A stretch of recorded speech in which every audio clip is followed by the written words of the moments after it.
Olá pessoal, boa tarde.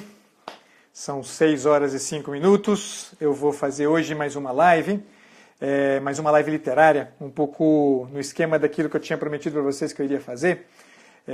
Vou tentar fazer isso toda segunda-feira, vamos ver se vai dar certo. Eu hoje vou trazer para vocês um pouco de poesia. Esse livro do Bruno Tolentino, A Balada do Cárcere. Só lembrar vocês também, assim, que a proposta das tais lives literárias, né, tem um pouco mais do que simplesmente uma leitura de um texto numa perspectiva crítica, seja lá o que for, mas a proposta é que a gente tenha a possibilidade de entender um pouco como é possível a gente ir construindo um certo imaginário a partir da literatura, um imaginário que seja útil para a nossa tarefa como psicólogos. Ah, mas né, não é que todos que estão aqui são psicólogos? Não tem problema. O fato é que eu quero mostrar um pouco o tipo de proveito que a gente pode ter, e no meu caso, como psicólogo, o tipo de proveito que eu tenho de alguns textos literários fundamentais, aí tanto da literatura universal, quanto textos poéticos como esse que a gente vai conversar hoje, para vocês terem um pouco uma ideia aí, né, de um ganho que a gente pode ter com a literatura. Tá bom? Então, só para repetir, para aqueles que entraram agora, nós vamos trabalhar, vou apresentar para vocês esse texto do Bruno Tolentino, A Balada do Cárcere. Essa aqui é uma edição que saiu pela Top Books, mas eu acho que tem umas edições mais... se eu não me engano, tem até uma edição em e-book deste livro. Agora eu não me lembro qual que é a editora. Eu vou começar, na verdade, contando para vocês, não sei quantos dos que estão aqui conhecem a história do Bruno Tolentino, ou conhecem mesmo a história deste livro. Este livro aqui, ele nasceu de uma experiência pela qual passou o Bruno Tolentino. Bruno Tolentino é certamente o maior nome da poesia nacional do século passado, não tenho a menor dúvida disso. Um homem gigante do ponto de vista da construção da literatura, da contribuição para a literatura nacional, não tenho a menor dúvida disso. Mas o Bruno, ele foi... por muito tempo, professor na Inglaterra, professor de literatura portuguesa, literatura brasileira na Inglaterra, não sei exatamente os detalhes, mas ele acabou se metendo numa enrascada, por escolha própria, evidentemente, que o levou à prisão de Dartmoor, na Inglaterra, onde ele ficou preso por um tempo. E nessa prisão, entre as coisas com as quais ele se envolveu, uma delas foi trabalhar com formação, alfabetização dos presos, né, do presídio. E ali, nesse presídio, ele conheceu um prisioneiro, o prisioneiro 212, né, é um número fictício, ele usa como número fictício, o prisioneiro com o qual ele se impressionou desde o primeiro impacto, né, na primeira vez que ele encontrou com esse prisioneiro, com 212, ele se impactou muito por causa da presença dele. Era um homem era um homem que chamava muito a atenção, né? Pelo senho, pela postura, né? As pessoas os outros prisioneiros tinham um certo medo dele. E o Tolentino tentou entender o que era aquilo, né? O que tinha ali por trás. E aí todo o livro é, na verdade, a história da relação, né, entre o Bruno Tolentino e o prisioneiro 212. Tá? Eu vou ler aqui para vocês alguns trechinhos, tá? Eu não vou ler o livro, eu selecionei 2 ou 3 poesias apenas, tá? Queria dar um pouco uma noção para vocês de alguns elementos interessantes que a gente pode usar, mas eu queria, antes de começar o texto, né, o literário propriamente dito, pegar alguns trechinhos de alguns comentários que o próprio Bruno Tolentino faz, logo na introdução do livro, e que são bem interessantes, tá? O primeiro é o seguinte, e aqui eu inclusive encontro com isso uma justificativa que me ajuda, né, a mostrar para vocês o quanto que é importante a palavra, o quanto que é importante a poesia, o quanto que é importante a literatura, porque que isso aqui, né, é algo a respeito do que o psicólogo, um bom psicólogo, não pode nunca se descuidar. Né? A gente tem que ter uma grande preocupação com a formação do nosso imaginário. A gente precisa ter esse cuidado. Então vamos lá, logo no iniciozinho ele diz assim, na primeiríssima página da introdução, só a poesia, a linguagem profunda de uma raça, tem a amplitude de meios capazes de dar à complexidade da condição humana aquela dimensão de verticalidade correspondente às grandes perplexidades da alma. Então, o que ele já está dizendo de cara é que a poesia ela tem, né, uma capacidade muito impressionante de traduzir, né, de uma maneira sensível aquilo que rola nas profundidades da alma humana. Então, só por este pequeno detalhe, a gente já começa a se dar conta de como, em alguma medida, a gente precisa ter um grande cuidado com a nossa formação literária, com a nossa formação do imaginário. Quer dizer, há uma certa sensibilidade que a gente adquire na medida justamente que a gente começa a dominar a linguagem poética. A linguagem poética, de verdade, ela ajuda a gente a ouvir melhor o nosso cliente. Quer dizer, tem um escritor, um filósofo francês chamado Paul Ricoeur, que ele, numa das obras dele, num determinado momento ele fala de um certo realismo poético. Quer dizer, a gente precisa aprender, né, do realismo, se a gente concebe o realismo como aquele conceito sobre o qual a gente já trabalhou, né, no qual a gente precisa entender o quanto, na relação com a realidade, a nossa atenção deve estar voltada para tudo aquilo que a realidade de fato é. Né? Se a gente acrescenta ainda esse caráter de poético da realidade, a gente se dá conta de um detalhe importante. Né? Quer dizer, nem tudo aquilo que a realidade apresenta para mim é mera e simplesmente correspondente à imanência, é mera e simplesmente correspondente àquilo que eu vejo, ao visível.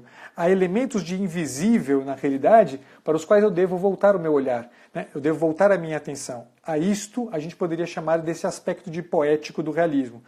No relacionamento com o cliente, no relacionamento psicoterapêutico, certamente a gente precisa ter essa sensibilidade aguda de prestar atenção de fato, né?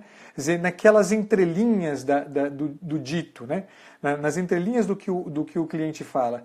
Entrelinhas essas que são sempre carregadas de conteúdo poético, né? Quer dizer, porque tem essa profundidade a que se refere o Tolentino. Depois ele continua e diz assim: a vida do espírito tem seu idioma próprio, e este idioma afina-se segundo a escala das altitudes ou dos abismos a que é chamado. Nada menos que uma linguagem prospectiva e elucidatória estará jamais em grau de corresponder às altas febres do espírito, menos ainda aos seus mergulhos e imersões nos precipícios da alma humana. Então, só se a gente tiver, de fato, a capacidade de dominar esse idioma próprio da alma humana é que a gente consegue entender e conceber com mais clareza o que rola na condição humana de quem a gente tem diante de nós. Então, precisamos aprender essa sensibilidade, a gente precisa aprender essa agudeza de espírito, a gente precisa refinar na gente essa capacidade de sintonia, né? Que permite-nos chegar até os profundos, né? até as profundidades mais recônditas da alma humana. Este é o nosso trabalho como psicoterapeuta. Quer dizer, isso a gente não vai conquistar por força de uma técnica, vejam, essa é a coisa que eu mais queria valorizar com vocês. A gente não consegue isso por força de uma técnica precisa, por força de uma teoria que em alguma medida dê conta, né, de, sabe-se lá Deus, que tipos de concepções. A gente consegue isso na medida em que a gente refina a nossa escuta. A gente consegue isso na medida em que a gente começa a ficar atento às entrelinhas da fala do outro, entrelinhas essas às quais a gente só consegue chegar de fato na medida em que a gente tem o recurso da poesia, né, como forma de compreensão do humano. Em outro trechinho ele diz uma coisa, aqui é um trecho um pouco mais longo, mas que acho que é importante a gente entender, é um pouco a dinâmica que a poesia traz para a gente. E daqui a pouco eu já vou falar para vocês algumas poesias desse texto do Tolentino. Diz ele: na irredutível intimidade de uma alma atormentada, sobretudo pela incapacidade de traduzir seu tormento em diálogo, em voz inteligível, só a poesia me permitiria, ou melhor, me teria permitido entrar e dela extrair, por obra e graça do Espírito Santo, mais que um poema, mas uma metamorfose, ou, no termo da Sagrada Escritura, uma metanoia. Então, olha o que ele está dizendo. Se não fosse a poesia, que é um elemento do qual, né, um elemento que o Tolentino dominava com uma perfeição absurda, só a poesia consegue justamente dar voz, né, a esses tormentos que não conseguem ser, né, não conseguem ser expressos em palavras. Só a poesia tem essa capacidade. Aprender, né, a poesia, portanto, é aprender justamente aquele elemento que vai me permitir, na relação com o meu cliente, justamente chegar a esses recônditos, né? A essa intimidade de uma alma atormentada.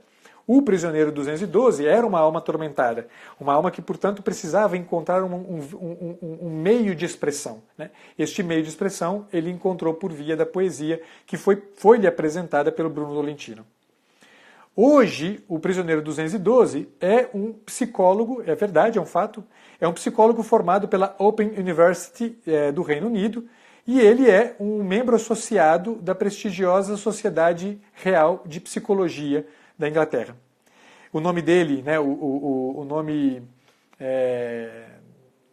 fantasia dele, né, esqueci, o pseudônimo dele é Nick, né, e ele é um ex-detento de Sua Majestade, da prisão, né, Dartmoor de Sua Majestade. E ele vem cumprindo pena em regime semiaberto, enquanto prossegue seus estudos e pesquisas. Sem dúvida, proveitosíssimos a outros minotauros, nós vamos entender logo essa história do minotauro, que porventura não saibam, como ele não sabia, que o labirinto só tem uma abertura, e que, portanto, refazer desassombradamente os próprios passos é o único modo de transformar a porta de entrada na porta de saída.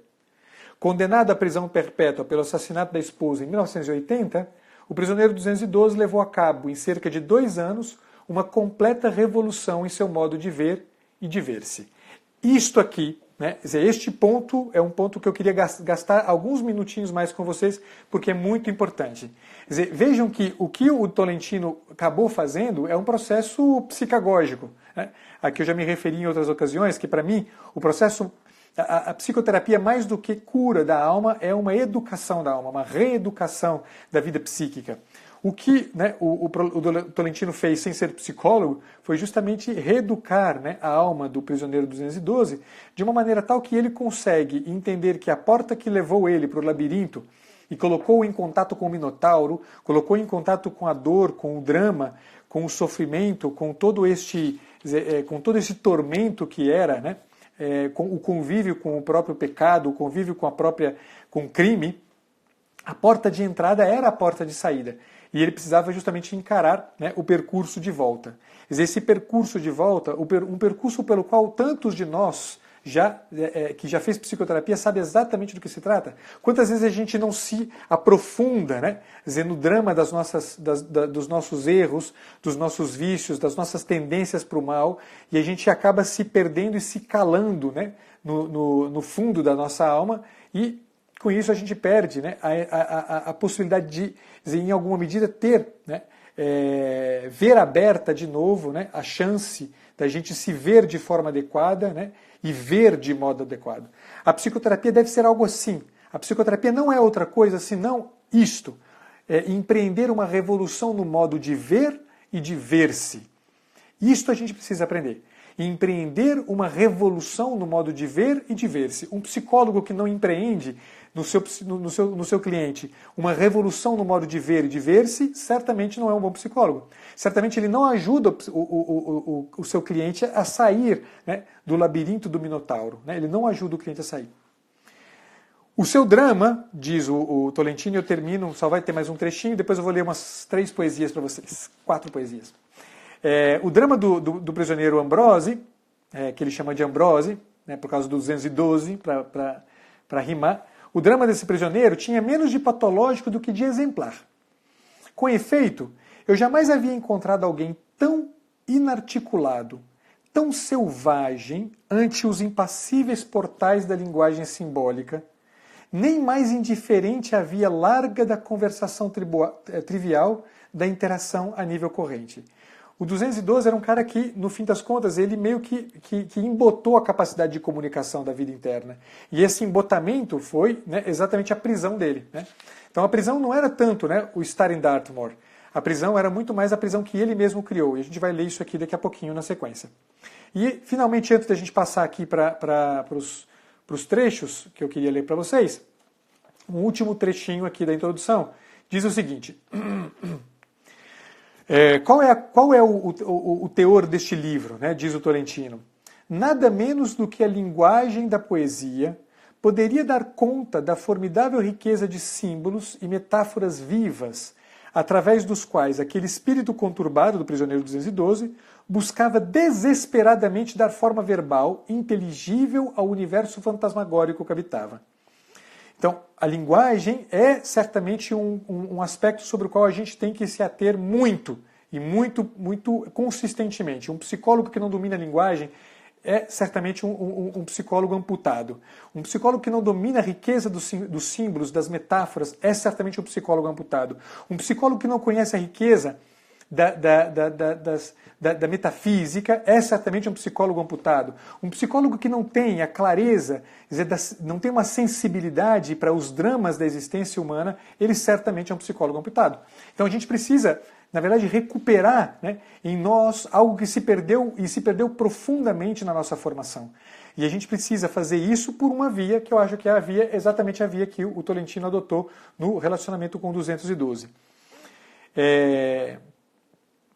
E aí, um último trechinho que ele diz assim: os labirintos da alma requerem os labirintos da linguagem. Se a gente quer ser, portanto, um bom psicólogo, cambada de psicólogo que está aqui, lembremos-nos disso. Os labirintos da alma requerem os labirintos da linguagem. Então a gente precisa dominar a linguagem. Eu vou ler para vocês então alguns, eu selecionei aqui quatro poesias, tá? Eu vou ler algumas eu vou ler inteiras porque são mais curtinhas e vou fazer alguns comentários aqui com vocês. E outras eu vou ler alguns trechinhos apenas. O livro é dividido em 3 partes. A primeira parte é o narrador contando um pouco da relação dele com o prisioneiro 212. Então, é o narrador, né, no caso é o próprio Tolentino, falando, né, do que ele foi propondo para o 212. A segunda parte é justamente a resposta, né, do Minotauro, ele diz, e a gente vai entender essa coisa do Minotauro a partir dessa ideia do labirinto a que se refere o Tolentino. E depois uma terceira parte no qual o narrador faz um epílogo, né, em que ele retoma e reconstrói algumas questões importantes. Então eu vou pegar algumas poesias, né, de cada uma dessas partes do livro. Então vamos começar então aqui com o Minotauro falando. Na verdade, desculpa, não vai ser exatamente o Minotauro falando, tá?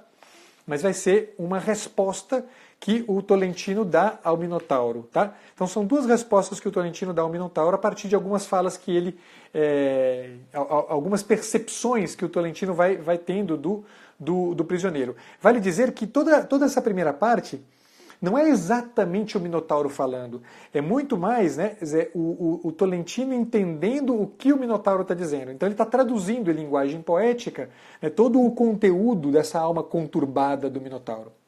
Então o primeiro poema que eu vou ler se diz: o que por fim eu lhe disse. Isso já é o final da primeira parte do livro. E diz assim: as voragens da carne conheço-as muito bem, e as confusões do coração também. Mas não posso enganar-me. Se me ficaram os meios, já não tenho os motivos. Tens 2 olhos altivos, mas duros, muito duros, porque cheios de coisas mortas, dessa inútil carga que te legou aquela noite amarga em que uma vida jovem foi perdida. Admito que existe esse instante suspenso entre o nada e o que foi aquela vida. Mas olha-o. É a escuridão que o traz, que insiste em não soltar as folhas, que o vento sacudiu e não levou aquele dia. Mas uma tarde qualquer, afinal, levaria. No entanto, quando olhas, agora, uma vez mais, a luz pintar os muros desta cela, esta luz fria, rápida como o voo de uma gaivota branca como o lenço, que um dia fez Desdémona chorar, em teu olhar há como um fim de pesadelo. Intenso, eu sei. Mas de que um dia, quase manso, como o falcão viúvo e o último ganso, tu também, meu irmão, vais acordar. Essa é impressionante, porque o que ele está falando aqui para a gente, né, nada mais nada menos do que aquela capacidade de aceitação incondicional a que se referia o Carl Rogers quando ele tentava descrever, né, quais são os pilares de um processo psicoterapêutico. Né? Quer dizer, quais são os pilares para que haja movimento no processo terapêutico. E ele fala de uma empatia, de uma aceitação incondicional, de uma congruência. Né? E isto a que se refere aqui o Tolentino nessa poesia é nada mais nada menos do que justamente a aceitação incondicional. Ele escuta detento 212, né? E a escuta dele não é uma escuta marcada por um juízo, é uma escuta marcada por um enorme desejo de acolhida do outro. Uma acolhida com esta característica aqui. Uma acolhida que diz, no fim das contas, escuta, olha só, eu tenho confiança de que uma hora você vai acordar.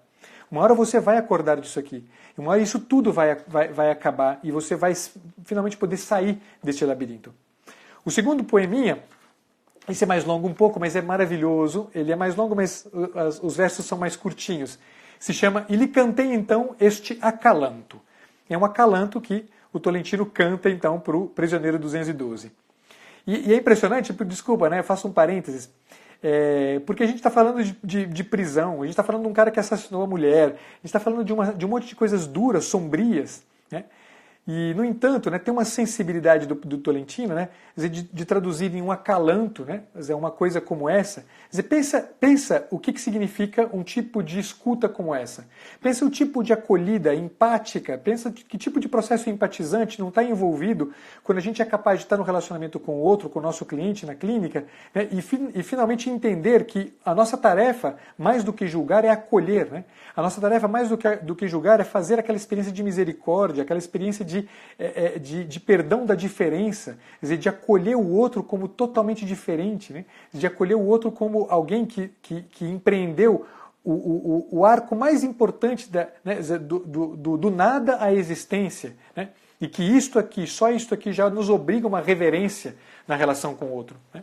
Então, essa sensibilidade a gente precisa treinar na gente, a gente precisa buscar na gente. Ficou sem som mesmo, pessoal? Mais alguém? Tem mais alguém que não está me escutando?